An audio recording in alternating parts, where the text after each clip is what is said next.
Assalamualaikum warahmatullahi wabarakatuh. Alhamdulillah, wassalatu wassalamu ala rasulillah wa ala alihi washabihi wa man tabi'ahum bi ihsanin ila yaumiddin, amma ba'du. Jamaah sekalian rahimani wa rahmakumullah, bersyukur sekali kita bisa dipertemukan oleh Allah Subhanahu wa taala dengan bulan Ramadan yang mulia ini. Maka dari itu, ketika kita diberikan kesempatan berjumpa dengan bulan Ramadan ini, hendaknya kita isi dengan berbagai macam kebaikan dan ketaatan, sehingga Allah Subhanahu wa taala memberikan kita kesempatan untuk masuk surganya dengan sebab ibadah puasa yang kita lakukan. Salawat dan salam semoga senantiasa tercurah kepada Nabi kita Muhammad sallallahu alaihi wasallam serta para keluarga beliau, para istri beliau, para sahabat beliau, dan semoga kita termasuk umat beliau yang nanti pada hari kiamat mendapatkan syafaat atas izin Allah Subhanahu wa taala. Jamaah sekalian rahimani wa rahmakumullah, bagaimana kabarnya? Alhamdulillah. Sudah lemas ya, baru hari kedua. Aman, masih 28 hari lagi ya.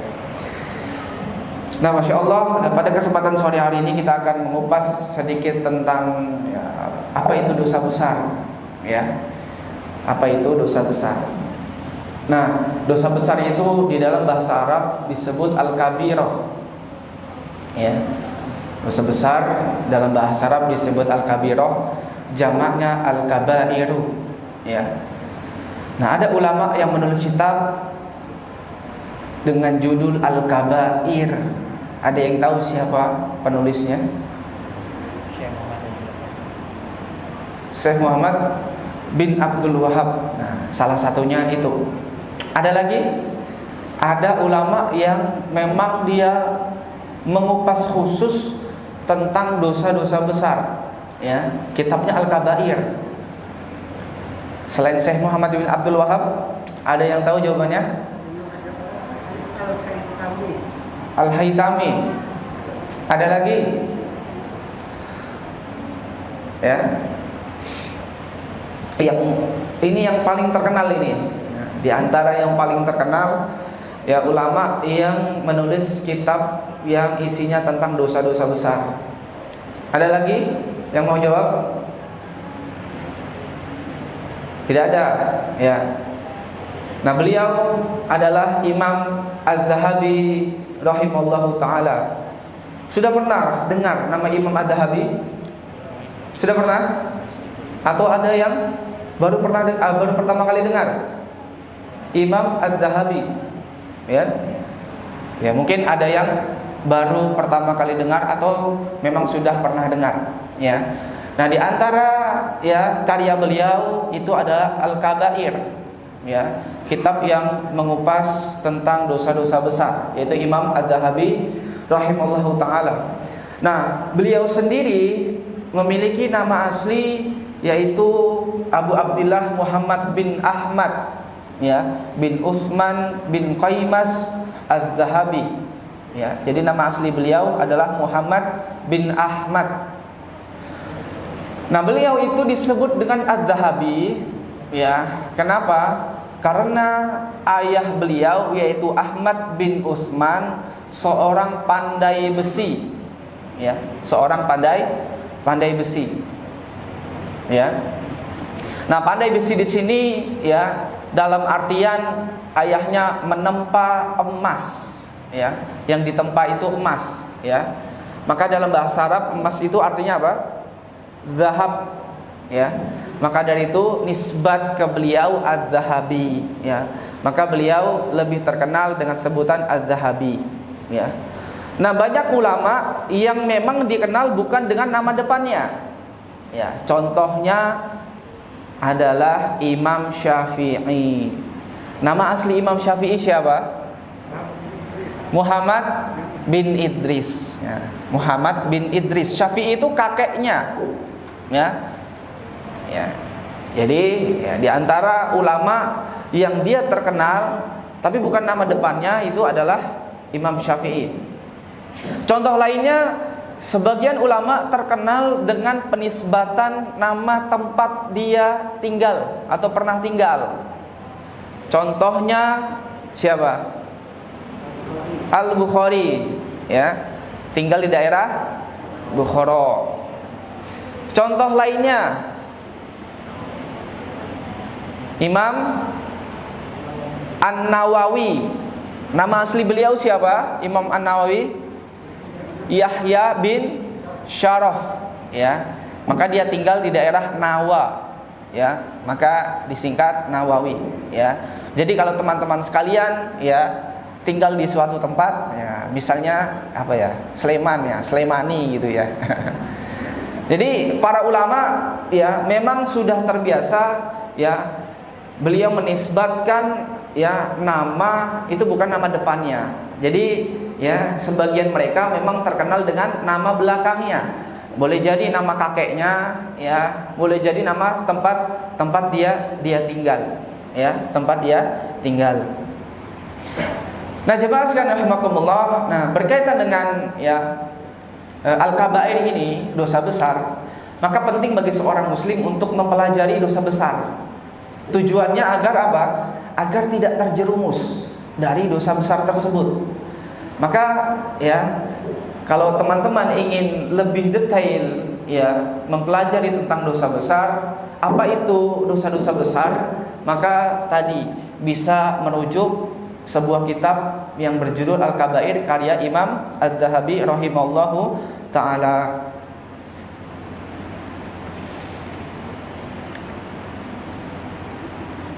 Nah, jemaah sekalian rahimakumullah, ya. Kemudian kita masuk ke poin pembahasan yang pertama, ya. Kita sekedar mengenal apa itu dosa besar, ya. Yang pertama adalah poin, ya, ketika kita menyebutkan dosa besar, maka ada temannya. Temannya itu adalah dosa kecil, ya. Ada yang namanya dosa besar, ada yang namanya dosa kecil, ya. Nanti insya Allah kita akan sebutkan, ya, perbedaannya, ya. Nah, hal ini berdasarkan firman Allah Subhanahu wa taala dalam surat An-Najm ayat 31 sampai 32. Allah tabaraka wa taala berfirman, "Wa yajziyal ladzina ahsanu bil husna." Dan Allah itu akan membalas dengan sebaik-baik balasan, ya, bil husna. Itu yang dimaksud bil husna adalah surga, ya. Jadi Allah Subhanahu wa taala akan memberikan balasan bagi orang-orang yang beramal soleh dengan sebaik-baik balasan, yaitu berupa surga. Alladzina yajtanibuna kaba'iral itsmi wal fawahisha illal lamam. Yaitu adalah orang-orang yang menjauhi dosa-dosa besar, wal fawahisha, dan perbuatan keji, ya. Maka dalam ayat ini Allah Subhanahu wa taala sudah menyebutkan, ya, kata-kata, ya, kabair, dosa besar.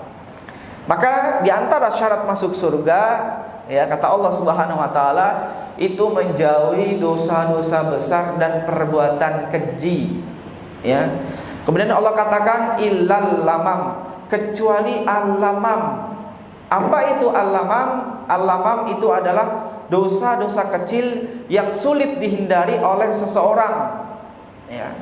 Jadi memang ada dosa yang sulit untuk dihindari, ya. Kalau zaman sekarang dosa yang sulit dihindari itu apa? Apa kira-kira? Kenapa? Berbohong, ya. Berbohong dosa besar atau dosa kecil? Ini al-lamam ini masuk ke dosa kecil, dan itu memang sulit dihindari, ya. Contohnya apa kira-kira? Ini masuk dosa kecil tapi sulit dihindari. Apa contohnya kira-kira? Kalau berbohong dosa besar, ya, dusta, ya, masuk ke dosa besar. Contohnya adalah apa? Apa? Contohnya adalah, ya, kita hidup di zaman, ya, wanita yang tidak menutup aurat, ya. Kadang melihat apa, lengannya terlihat sedikit gitu. Nah, ini dosa kecil ini, ya. Ini dosa kecil. Yang kita melihat rambutnya misalnya. Nah, ini sulit dihindari, apalagi di zaman sekarang, ya. Sebagian muslimah itu tidak menutup auratnya, ya. Nah, Al-Qurtubi mengatakan al-lamam itu adalah dosa-dosa kecil yang tidak seorang pun bisa selamat darinya kecuali orang yang Allah selamatkan dan orang yang Allah jaga, ya. Jadi al-lamam di sini ya memang dosa-dosa yang sulit dihindari dan itu terhitung dosa kecil, ya. Nah, maka dari itu dalam An-Najm ayat 31 sampai 32 Allah Subhanahu wa taala sudah menyebutkan dua macam dosa, ya. Itu dosa besar dan dosa kecil. Dalam ayat yang lain pula Allah Subhanahu wa taala berfirman dalam surat Asy-Syura ayat 37 Allah katakan walladzina yajtanibuna kaba'iral itsmi wal fawahisha wa idza ma ghadibu hum yaghfirun, yaitu orang-orang yang menjauhi dosa-dosa besar dan perbuatan keji. Jika ada orang yang membuatnya marah, ya, maka dia mudah untuk memaafkan, ya, mudah untuk memaafkan. Maka Allah Subhanahu wa taala memuji dalam ayat ini orang yang mudah memaafkan kesalahan orang lain, ya, mudah memaafkan kesalahan orang lain. Namun dengan catatan, ya, orang yang berbuat salah kepada kita yang memang dia bukan terkenal sebagai orang yang rajin berbuat salah, ya, maka hendaknya kita maafkan. Kalau ada orang yang berbuat salah kepada kita dan kita tahu itu perbuatan salahnya bukan perbuatan yang diulang-ulang, maka hendaknya kita maafkan. Maka itu adalah ya akhlak yang terpuji, memaafkan kesalahan orang lain. Nah, adapun ada orang yang dia berulang kali berbuat kesalahan, ya, seringkali berbuat salah, maka opsi yang terbaik itu adalah pertama menghukumnya terlebih dahulu, ya. Jadi tidak langsung dimaafkan. Supaya apa? Supaya ada efek jera, ya. Karena ada sebagian orang yang sudah berbuat salah kemudian timbul mindset, wah, nanti juga saya dimaafkan, ya sudah saya berbuat salah terus. Maka orang yang semacam ini harus dihukum terlebih dahulu sehingga punya efek jera, baru nanti dimaafkan, ya. Nah, jemaah sekalian rahimakumullah, maka berdasarkan ayat ini, ya, maka dosa itu dibagi menjadi dua, ada dosa besar dan dosa kecil. Kemudian kita masuk ke poin, ya, pengertian dari dosa besar, ya. Kita masuk pengertian dari dosa besar, ya. Setelah kita tahu pembagian, ya, antara dosa besar dan dosa kecil, maka hendaknya, ya, kita mengetahui pengertian apa itu dosa besar. Nah, para ulama itu berbeda pendapat mendefinisikan, ya, apa itu dosa besar, ya. Banyak sekali para ulama menyebutkan dosa besar itu adalah ini, dosa besar itu adalah itu, ya. Di antaranya yang pertama, pendapat pertama, mereka menyebutkan, ya, dosa besar itu adalah dosa yang diharamkan oleh seluruh syariat. Artinya nabi-nabi sebelumnya juga mengharamkannya, ya. Artinya nabi-nabi sebelumnya itu mengharamkannya, ya. Namun pendapat ini kurang tepat, kurang pas, ya. Di antara alasannya adalah siapakah ulama yang mengetahui syariat seluruh para nabi sehingga bisa mengetahui apa saja dosa-dosa yang diharamkan oleh, ya, syariat dari nabi-nabi terdahulu. Ya, jadi, ya, memang, ya, kita yakini, ya, para nabi terdahulu pasti mengharamkan sesuatu. Namun, ya, ketika kita hidup di zaman sekarang, maka para ulama itu tidak tahu, ya, kecuali memang dikabarkan dari Al-Qur'an ataupun dari hadis Nabi SAW. Kalau itu dosa besar, ya, syariat Nabi terdahulu, ya, jadi tidak bisa dipastikan, ya. Maka ini diantara pendapat yang pertama menyebutkan pengertian dari dosa besar. Pendapat yang kedua disebutkan bahwa dosa besar adalah dosa yang menghalangi seseorang dari mengenal Allah. Nah, pendapat yang kedua ini juga kurang tepat, ya, karena menghalangi mengenal Allah Subhanahu wa taala itu adalah perkara yang relatif, ya. Karena ada sebagian orang yang mudah untuk mengenal Allah, sedangkan sebagian orang yang lain sulit untuk mengenal Allah Subhanahu wa taala, ya. Jadi ada penghalangnya. Maka ini sesuatu yang relatif, jadi tidak bisa dijadikan tolak ukur. Ya, itu pendapat yang kedua. Kemudian pendapat yang ketiga, pengertian dosa besar itu adalah dosa yang dinamakan oleh syariat sebagai dosa besar. Jadi syariat sendiri sudah menyebutkan ini dosa besar. Ya. Namun pendapat ketiga ini kurang tepat juga. Ya. Di antara alasannya adalah karena banyak sekali dosa besar yang tidak disebutkan oleh syariat itu dosa besar. Karena ada ancaman khusus, tapi syariat tidak menyebut itu dosa besar. Tapi dia sudah punya ancaman khususnya. Ya. Jadi kalau cuma terbatas syariat menyebutkan ini dosa besar, maka banyak sekali dosa-dosa yang lain yang tidak dikategorikan sebagai dosa besar. Ya. Kemudian pendapat yang keempat, ya, definisinya adalah dosa besar adalah dosa yang ada hukuman hadnya di dunia. Ya. Nah, ini secara umum pendapat ini benar, tapi secara sebagian yang lain kurang tepat juga. Ya. Karena ada dosa besar yang tidak ada hukuman hadnya di dunia. Contohnya adalah durhaka kepada kedua orang tua. Ini nggak ada hukuman hadnya di dunia. Ada dosa besar yang lain ada, misalnya membunuh, ya, hukuman hadnya apa? Dibunuh. Mencuri dengan kadar tertentu, hukuman hadnya apa? Potong tangan. Berzina, hukuman hadnya apa? Dirajam bagi yang sudah pernah menikah, atau dicambuk bagi yang belum pernah menikah. Ya, ada hukuman hadnya. Nah, ini sebagian ya kurang tepat. Karena memang ada dosa besar yang tidak disebutkan hukuman hadnya. Kemudian pendapat yang kelima, dosa besar adalah dosa yang mengakibatkan hilangnya jiwa atau harta. Disebutkan secara khusus, ya, yang menyebabkan hilangnya jiwa ataupun harta. Pendapat ini juga kurang tepat. Kenapa? Ya, tadi contohnya durhaka kepada kedua orang tua. Nah, itu tidak menyebabkan hilangnya jiwa, tidak menyebabkan hilangnya harta. Dosa durhaka kepada kedua orang tua. Kemudian pendapat yang keenam, dan ini adalah di antara pendapat yang paling kuat, wallahu a'lam, ya. Dosa besar itu adalah dosa yang mendapat ancaman khusus, baik ancaman tersebut di dunia ataupun di akhirat. Ya. Boleh jadi ancaman tersebut adalah ancaman hukuman had, ya. Boleh jadi ancaman tersebut di akhirat yaitu mendapatkan murka Allah Subhanahu wa taala, atau Allah melaknatnya, atau ada ancaman khusus masuk ke dalam neraka. Ya. Maka ini adalah definisi dari dosa besar.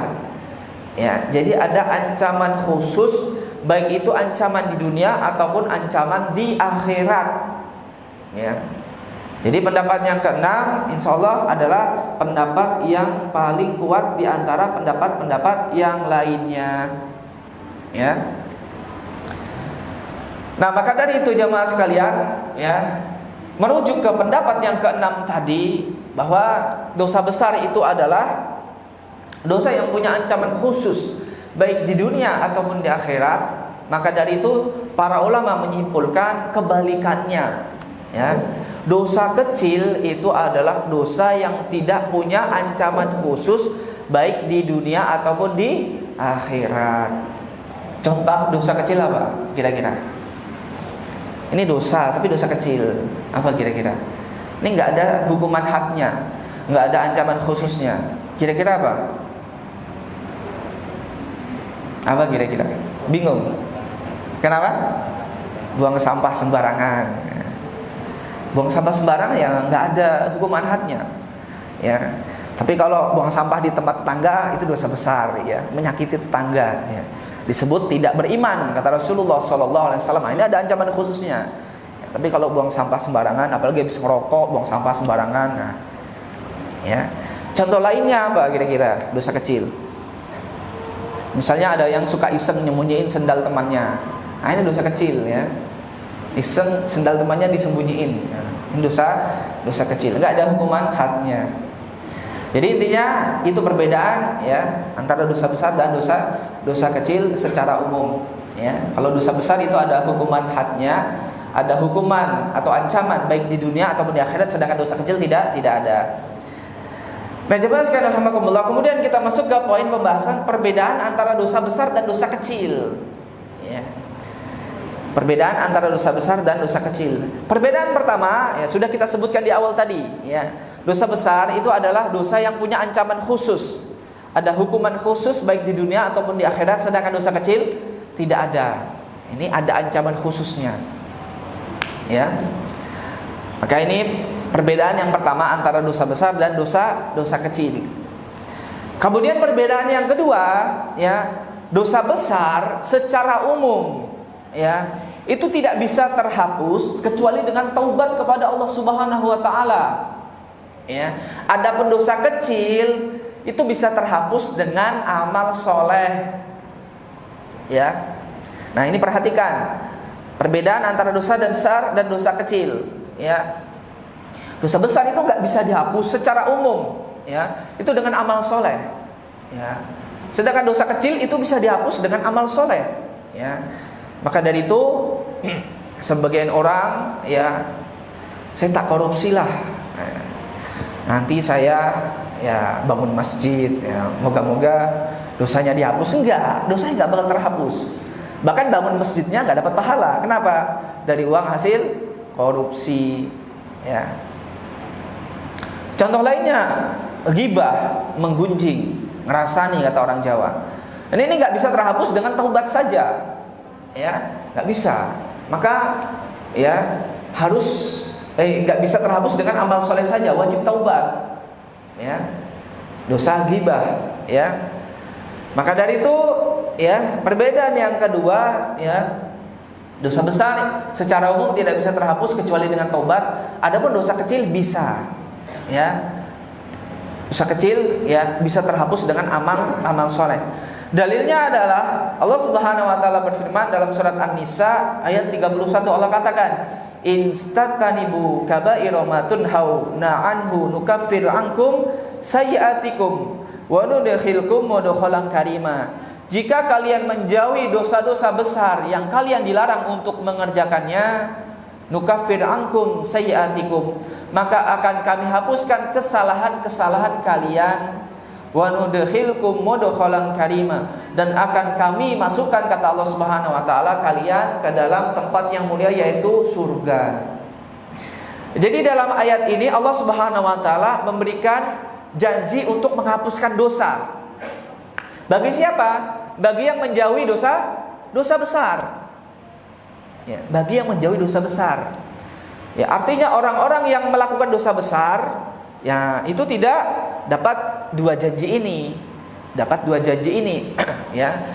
Maka yang dimaksud dengan penghapusan kesalahan, maksudnya itu dosa-dosa kecil saja, karena disyaratkan menjauhi dosa besar.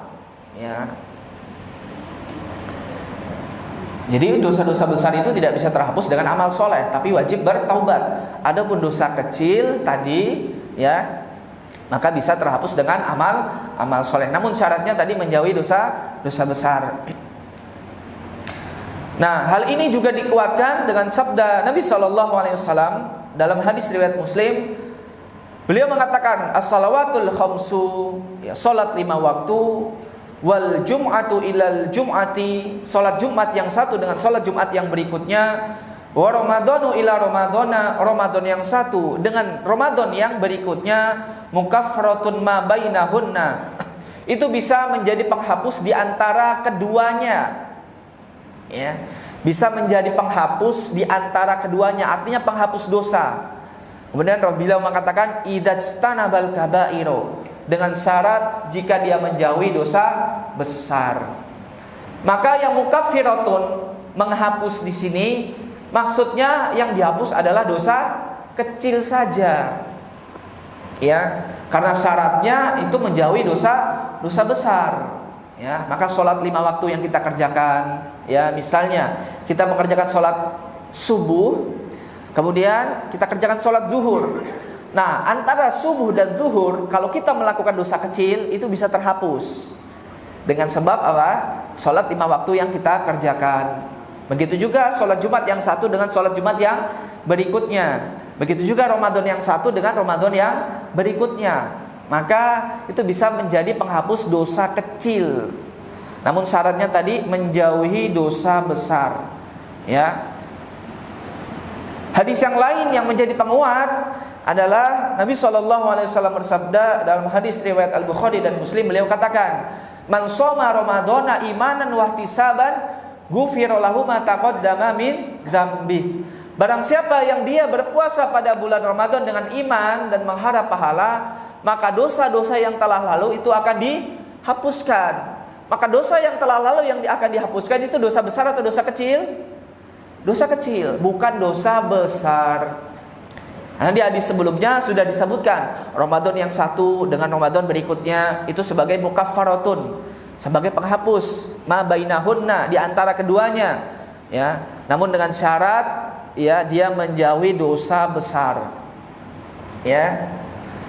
Jadi, ya, perbedaannya yang kedua adalah dosa besar itu tidak bisa dihapus kecuali dengan taubat. Adapun dosa kecil itu tidak perlu taubat untuk menghapusnya.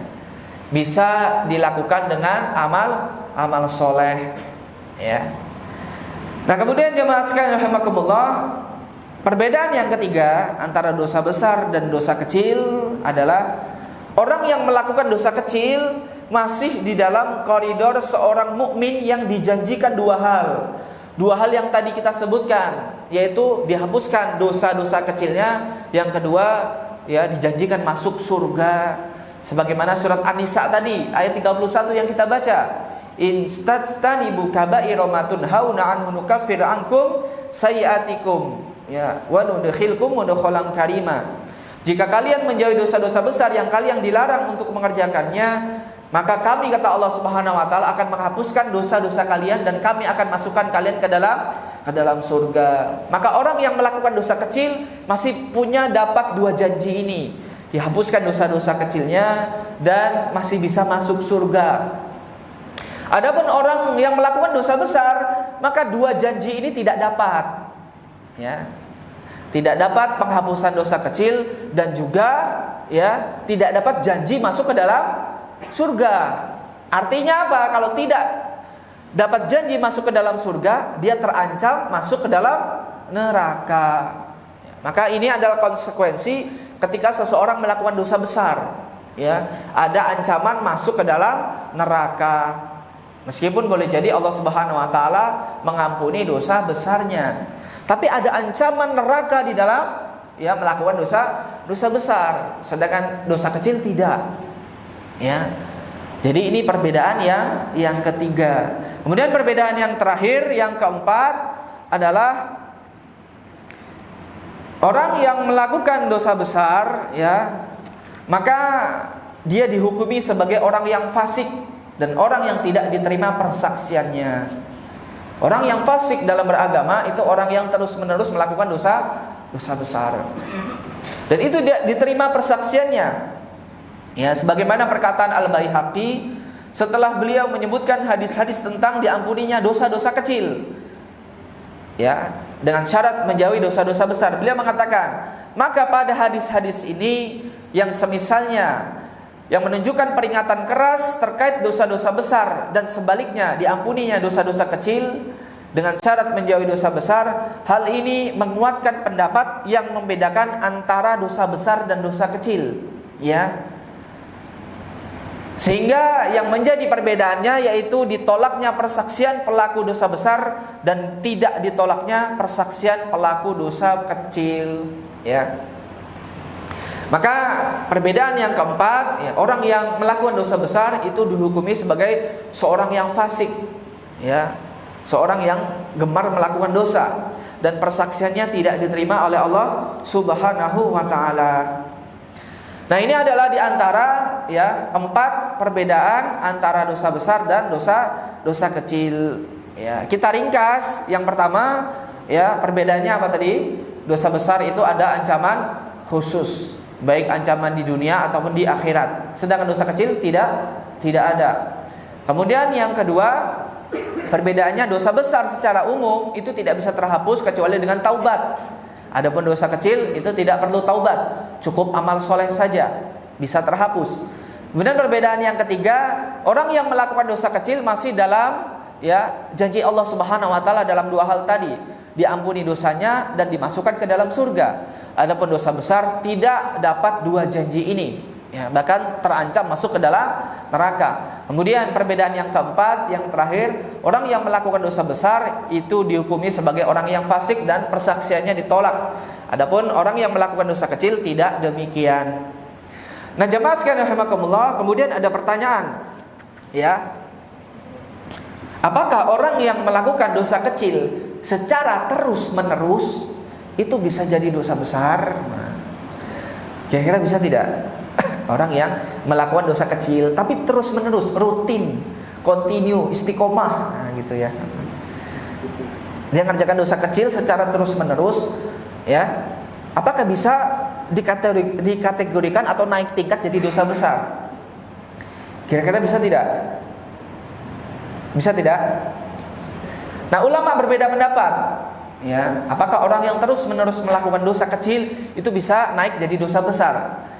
Pendapat yang pertama disebutkan, ya, dosa kecil yang dilakukan secara terus-menerus, ya, itu bisa berubah menjadi dosa besar. Ya, pendapat yang pertama menyebutkan demikian. Sebagaimana perkataan An-Nawawi rahimahullah taala, beliau mengatakan, para ulama mengatakan terus-menerus melakukan dosa kecil menjadikannya, ya, sebagai dosa besar. Ya, jadi ini diantara pendapat para ulama yang menyebutkan dosa kecil itu bisa jadi dosa besar jika dilakukan secara terus-menerus. Di antaranya pendapat Imam An-Nawawi rahimahullah taala dan berbagai macam, ya, pendapat ulama yang lainnya. Nah, pendapat yang kedua itu tidak bisa, ya, dosa kecil yang dilakukan secara terus-menerus itu tidak bisa menjadi dosa besar. Ya, di antara pendapat ulama yang menyebutkan di sini adalah Asy-Syaukani rahimahullah taala, beliau mengatakan, dikatakan bahwa terus-menerus melakukan dosa kecil hukumnya seperti melakukan dosa besar, akan tetapi tidak ada dalil yang bisa dijadikan pegangan. Artinya tidak ada dalil yang menyebutkan kalau melakukan dosa kecil terus-menerus itu jadi dosa besar. Jadi ini hujahnya, pendapatnya, ya, yang kedua. Alasan mengapa dosa kecil itu tidak bisa jadi dosa besar, kenapa? Nggak ada dalilnya yang menyebutkan oh ini bisa menjadi dosa besar.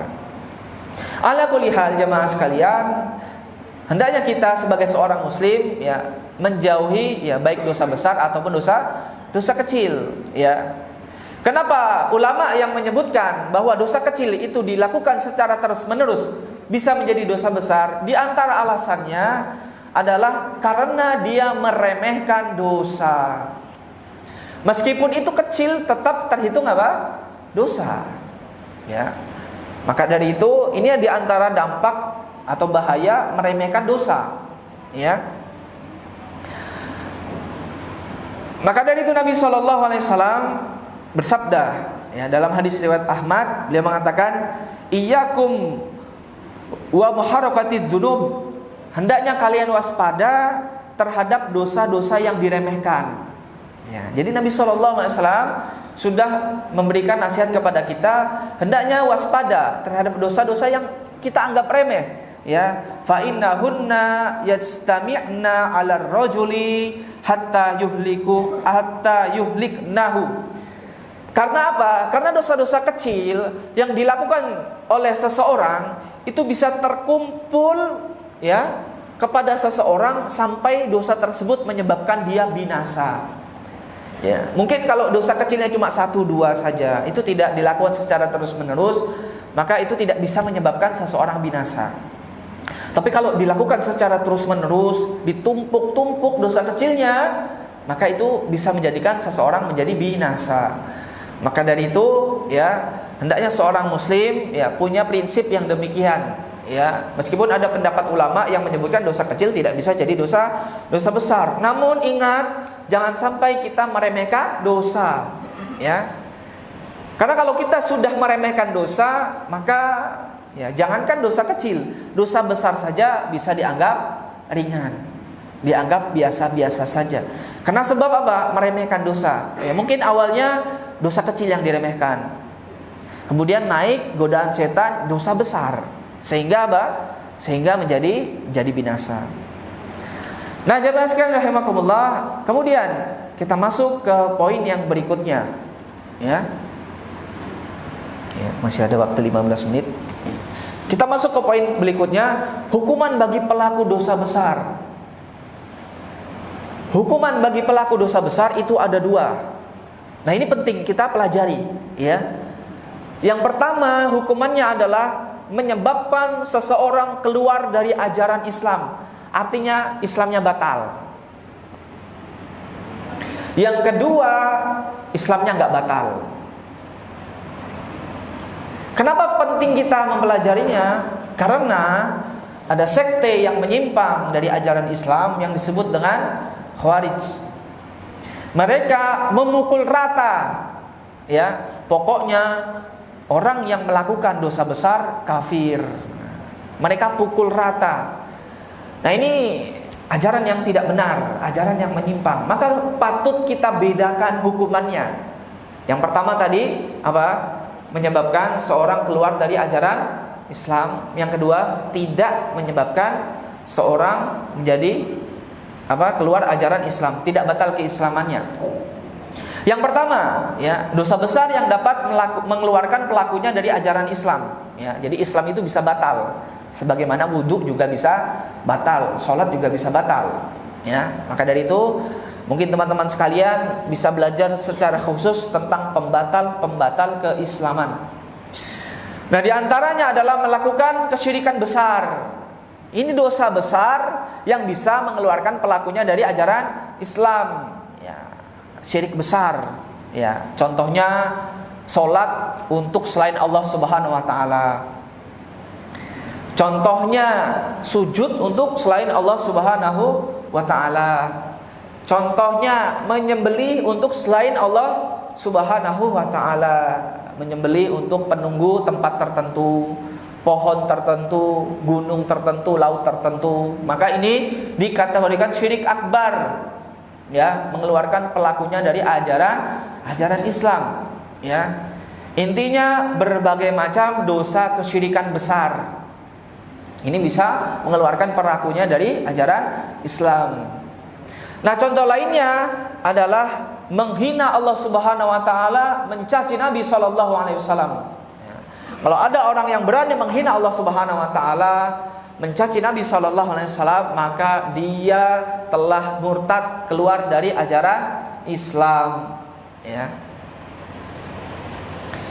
Contoh yang lain yang bisa menyebabkan seseorang itu keluar dari ajaran Islam adalah menghalalkan apa yang telah Allah haramkan, dan sebaliknya mengharamkan apa yang telah Allah halalkan, ya.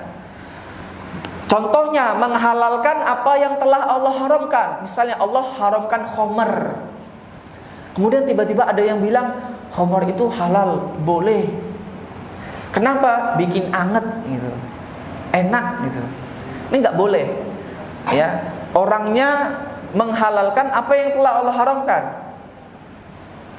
Contoh lainnya, ada orang yang menghalalkan zina, padahal Allah Subhanahu Wa Taala telah mengharamkannya. Kenapa menghalalkan zina? Yang penting kan suka sama suka, tidak merugikan orang lain.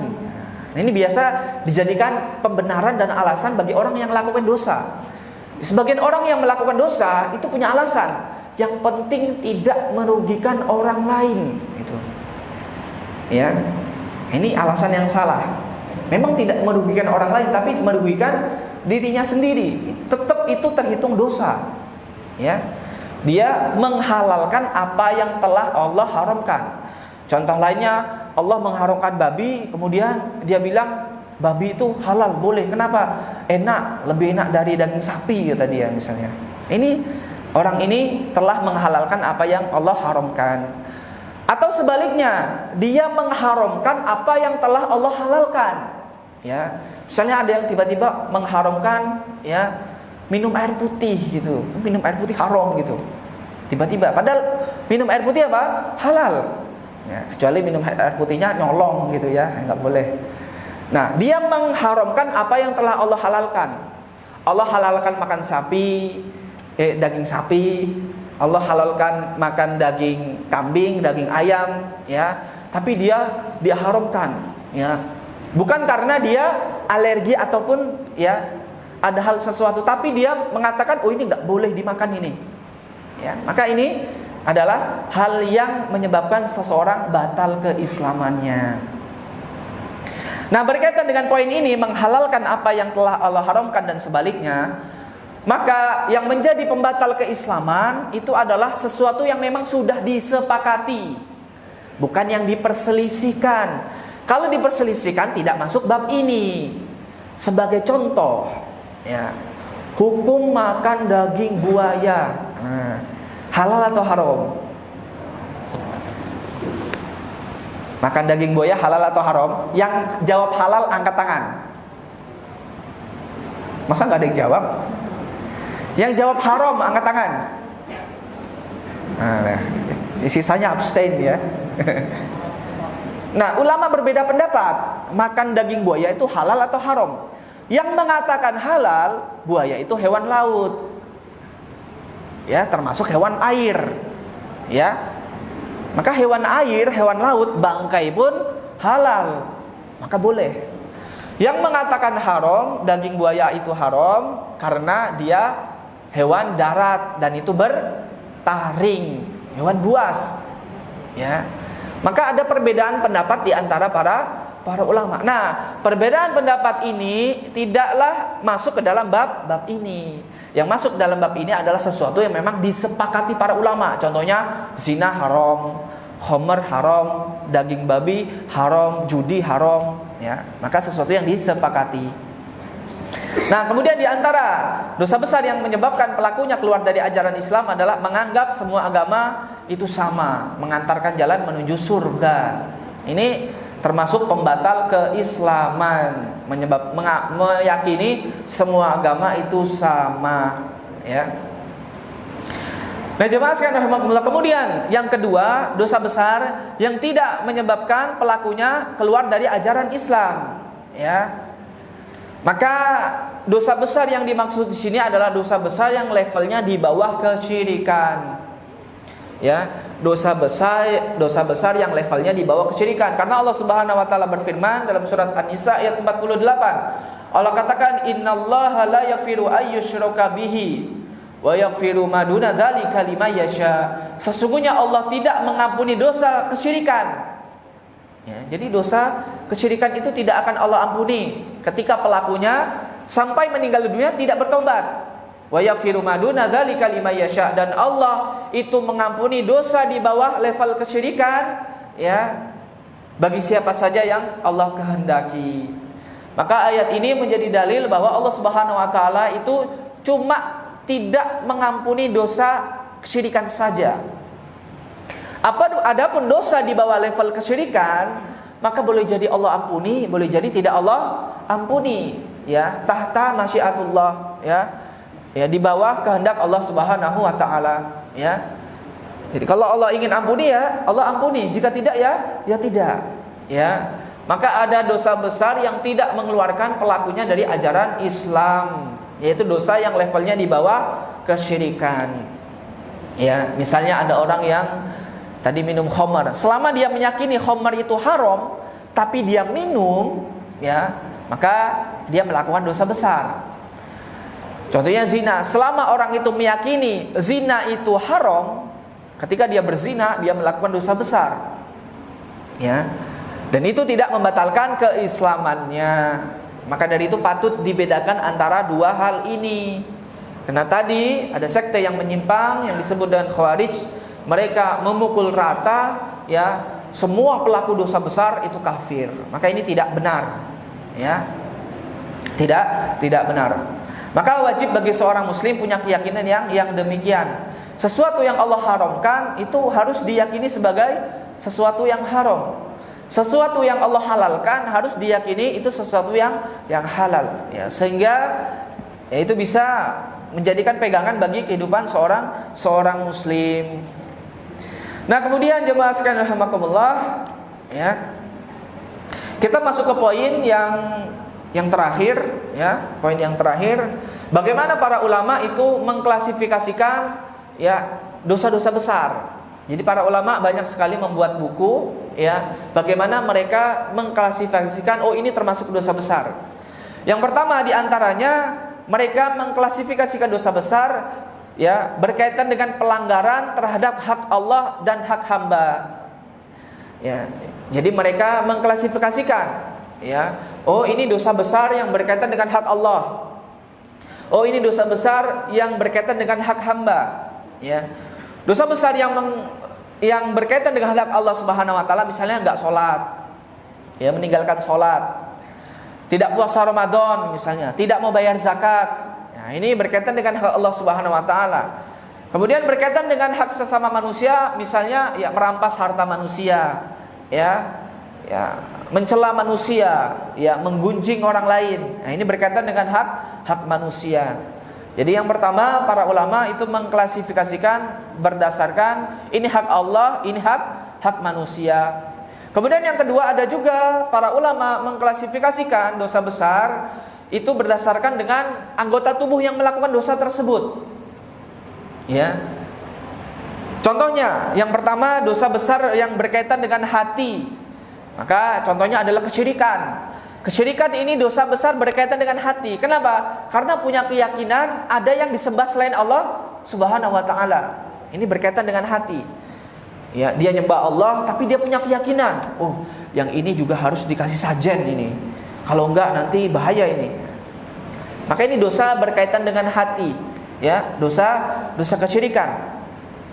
Contoh lainnya yang kedua, dosa besar yang berkaitan dengan lisan. Ya, contohnya ghibah, ya, memberikan persaksian palsu, ya, sumpah palsu, menuduh orang lain berzina, ya, ini dosa berkaitan dengan lisan. Kemudian yang ketiga, contoh berkaitan dengan perut, ya, dengan perut, ya, misalnya minum khamar, ya, makan riba, harta riba, ya, maka ini dosa besar yang berkaitan dengan perut. Kemudian yang keempat, contohnya anggota badannya adalah berkaitan dengan kemaluan, misalnya zina atau homoseksual, liwat. Nah, ini berkaitan dengan kemaluan. Ini dosa besar.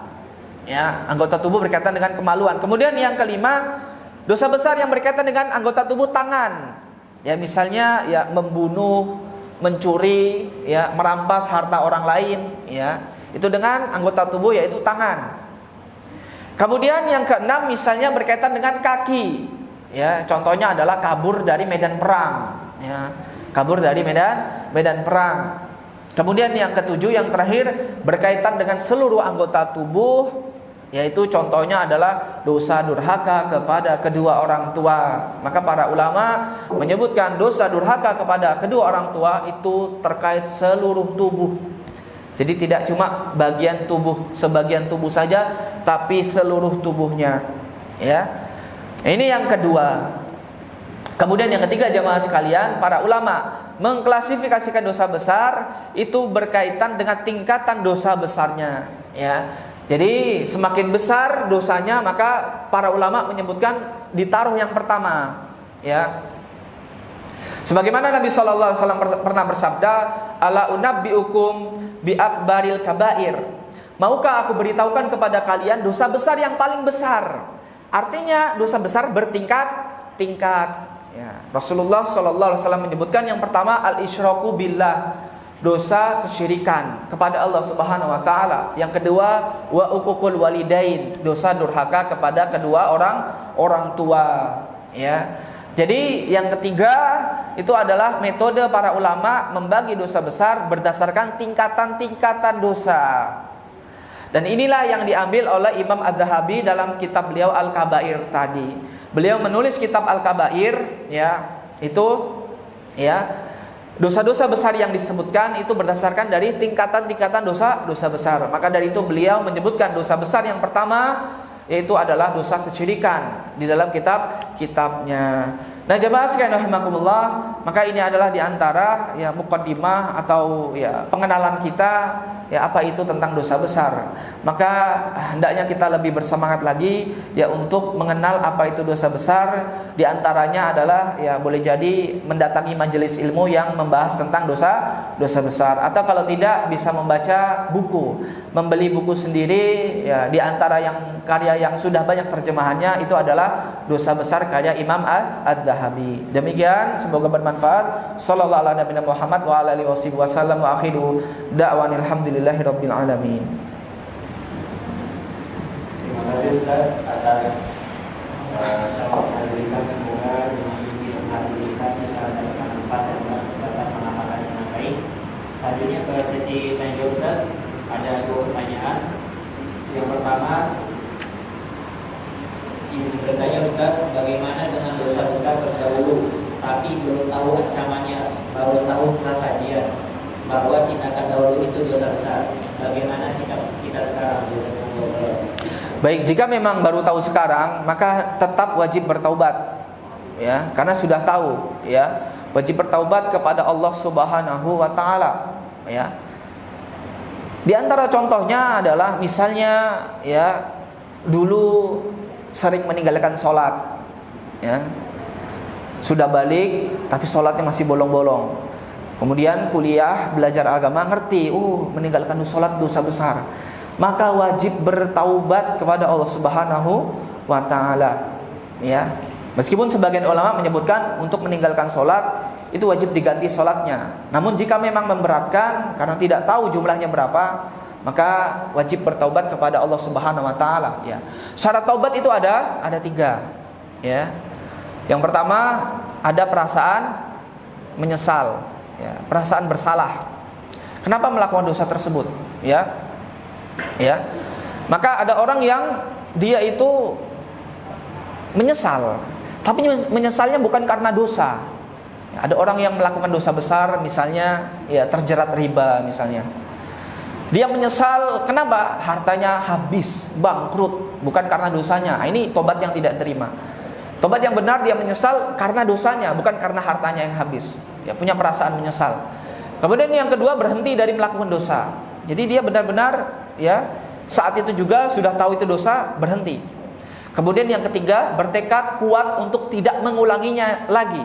Maka di dalam hatinya itu ada niat, ada tekad yang kuat untuk tidak mengulangi dosa tersebut lagi. Lantas bagaimana jika terulang lagi? Maka dia wajib memperbaharui taubatnya. Wajib memperbaharui taubatnya. Ada orang yang sudah kecanduan minum khamar, tobat. Kemudian tergoda lagi, minum khamar lagi, ya, tobat lagi. Harus tobat, harus bolak-balik, ya. Jangan sampai, ya, putus asa dari rahmat Allah Subhanahu wa taala. Ya, putus asa dari rahmat Allah Subhanahu wa taala itu termasuk dosa besar, ya. Artinya apa? Artinya orang itu merasa tidak bisa menjadi baik. Allah tidak mengampuni dosanya. Nah, ini bahaya, ya. Kalau orang melakukan dosa, ya, maka dia wajib bertaubat. Kalaupun terjatuh lagi, taubat lagi. Ya, taubat lagi. Jadi jangan sampai dia tidak bertaubat. Jadi kalau dia baru tahu, ya, ketika sudah besar, sudah kenal pengajian, dulu melakukan dosa besar, maka dia tetap wajib bertaubat kepada Allah Subhanahu wa taala. Terima kasih. Selanjutnya pertanyaan terakhir, Ustaz. Jika seseorang berbuat salah berulang kali, jika dihukum dengan mengira-kira kesalahan tersebut, apakah orang yang menyatakan perintah tersebut adalah dosa? Dan apakah orang yang pertama memviralkan tersebut juga berdosa? Berarti alasan utamanya untuk memberi efek bela kepada pelaku. Terima kasih. Baik, berkaitan dengan orang yang melakukan dosa, sikap kita, ya, pertama, ya, jika memang dosa itu, ya, bukan dosa yang yang memberikan efek kepada masyarakat luas, artinya kita tahu dia melakukan dosa dan itu memang tidak ada efek bagi masyarakat luas, maka kita wajib untuk menasihatinya, ya, secara diam-diam, ya, secara diam-diam. Jika itu tidak ada efek masyarakat luas, ya, ada orang kita tahu melakukan dosa, misalnya dia minum khamar, minum khamarnya cuma diam-diam saja di kamar kosnya, misalnya, kita tahu, wajib kita nasihati, ya, tidak perlu diviralkan, nggak boleh, ya, tidak boleh. Kemudian yang kedua, jika dosa itu punya efek yang luas, ya, misalnya ini orang tukang tipu, ya, investasi bodong misalnya, ya, banyak korbannya, maka boleh kita memviralkannya, ya. Tujuannya apa? Agar orang waspada, hati-hati dengan orang ini, terutama berkaitan dengan harta, karena dia suka nipu, suka nilep uang orang lain. Ini boleh-boleh saja, ya. Namun kalau kita tahu dia sudah bertaubat, ya, kalau kita tahu sudah bertaubat, maka tidak boleh kita buka lagi, ya, karena dia sudah bertaubat kepada Allah Subhanahu wa taala. Namun kalau orang itu masih mengulanginya, tidak ada efek jerah sama sekali, maka boleh kita sebutkan, kita viralkan. Tujuannya apa? Ada efek jerah. Artinya hati-hati dengan orang ini. Maka ini termasuk ghibah yang diperbolehkan. Ghibah yang diperbolehkan. Sebagaimana ya ada seorang sahabiah yang bertanya kepada Nabi SAW, ya, perihal ada dua orang yang ingin melamarnya, ya. Maka Nabi SAW memperingatkan, yang pertama, ya, suka main tangan. Nabi sebutkan kejelekannya, nggak masalah, karena ini berkaitan dengan kemaslahatan perempuan tersebut. Yang kedua, orang ini kere. Hati-hati kalau nikah sama dia, ya siap-siap hidup nelongso, hidup sengsara. Jadi boleh menyebutkan ya kejelekan seseorang, tujuannya untuk ya memberikan peringatan bagi orang lain. Demikian. Terima kasih atas jawabannya. Semoga dengan jawaban tersebut terkait tadi keadaan semua hari kita tidak tahu. Yang Ustaz mungkin bisa diusul. Baik jemaah sekalian, sebagai penutup ya, motivasi bagi kita bersama, janganlah bosan untuk menuntut ilmu agama, janganlah bosan untuk duduk di majelis ilmu, karena banyak hal yang belum kita ketahui. Ya, banyak hal yang belum kita ketahui, termasuk tadi dosa besar. Ya, oh ternyata dosa besar itu seperti ini. Oh, dosa besar itu dampaknya seperti ini. Ya, maka dari itu kita belajar tentang dosa besar, tujuannya agar kita bisa menjauhinya. Ya, kita berdoa kepada Allah Subhanahu wa taala, semoga Allah berikan kita kemudahan untuk tetap duduk di majelis ilmu, dan semoga Allah mudahkan kita untuk mengamalkan apa yang telah kita dapatkan dari majelis ilmu. Karena sesungguhnya ilmu yang bermanfaat itu adalah ilmu yang diamalkan, bukan hanya sekedar menambah wawasan kita, bukan sekedar menjadi pengetahuan kita saja, tapi bisa kita amalkan dalam kehidupan sehari-hari. Demikian, kurang lebihnya mohon maaf. Wassallallahu ala nabiyina Muhammad wa ala alihi wasallam. Subhanakallahumma wa bihamdika, asyhadu an la ilaha illa anta, astaghfiruka wa atubu ilaik. Wassalamualaikum warahmatullahi wabarakatuh.